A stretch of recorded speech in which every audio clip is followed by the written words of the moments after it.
Selanjutnya ada komet. Komet adalah benda langit yang mengelilingi matahari. Istilah komet berasal dari bahasa Yunani, yaitu kometes, yang berarti berambut panjang. Jadi begini teman-teman, komet juga merupakan salah satu benda yang mengelilingi matahari dengan bentuk lintasan elips. Komet terdiri dari debu dan es. Nah, ketika komet mendekati matahari, sebagian bahan penyusun komet akan menyublim membentuk berupa ekor. Komet terdorong oleh radiasi dan angin matahari sehingga membuat ekor komet selalu menjauhi matahari. Jadi, bukan karena komet takut dengan matahari ya teman-teman. Komet berasal dari wilayah di luar planet Neptunus. Wilayah ini kita sebut dengan sabuk Kuiper.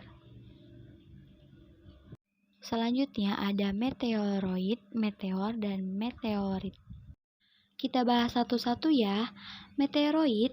Nah, jika sebuah asteroid pecah menjadi bongkahan batu yang jauh lebih kecil, itulah yang kita sebut meteoroid.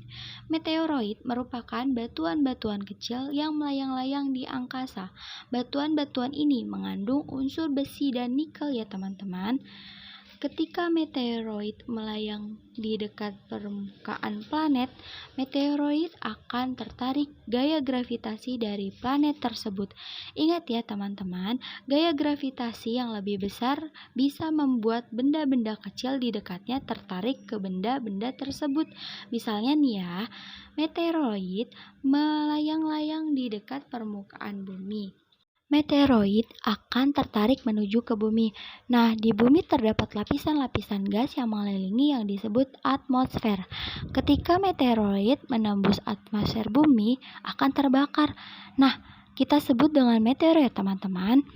Gesekan oleh atmosfer bumi akan menghasilkan panas dan membakar batuan-batuan tersebut. Akan tetapi terkadang tidak semuanya terbakar habis loh. Nah, terus yang gak kebakar gimana ya? Nah, teman-teman, ada kalanya sisa-sisa batuan yang tidak terbakar mengenai permukaan tanah, itulah yang kita kenal dengan meteorit. Meskipun meteoroid merupakan gumpalan kecil, tetapi masanya bisa mencapai 34.000 kg loh, seperti meteorit Ahnighito yang ditemukan di Greenland pada tahun 1897. Meteorit yang jatuh akan membentuk kawah di permukaan tanah. Misalnya nih, sebuah meteor yang sangat besar pernah jatuh di Arizona dan membentuk kawah yang disebut kawah Bringer. Kawah Bringer ini berdiameter sekitar 1.400 meter dan memiliki kedalaman sekitar 1.090 meter. Wah, besar sekali ya teman-teman. Ya, itulah perjalanan kita mengenali tata surya.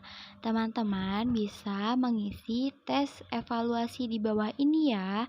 Selamat mengerjakan.